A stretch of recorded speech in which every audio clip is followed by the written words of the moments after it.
Madison and Chris, one of the big complaints I've heard today is that these new regulations are taking away the distinction between people who are vaccinated and those who are not. But on the flip side, I also spoke to someone who said now is not the time to give up on safety protocols. Stephen Knight is the executive director of WorkSafe, a nonprofit dedicated to the health and safety of California workers. I don't see the end in sight, but the answer, not that we just throw up our hands and pretend that we don't have to do our best to keep California workers safe.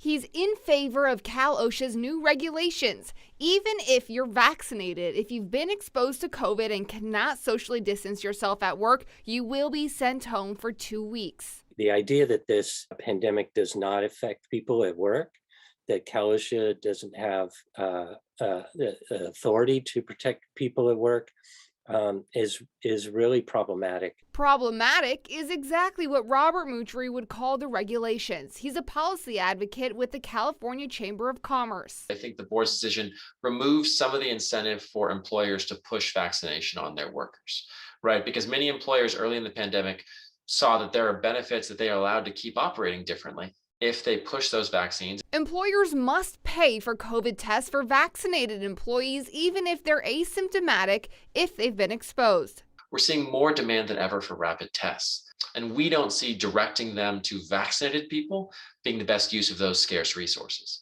Brian Little has a problem with the change in the type of acceptable masks, which cannot let light pass through it. He's the director of employment policy for the California Farm Bureau. When you hold this up to the light in the ceiling in my office, you can see light through it. I mean, it's just, it's all of a sudden masks that have been acceptable for a year and a half, now all of a sudden are not. The new changes are scheduled to go into effect mid-January and will last for 3 months.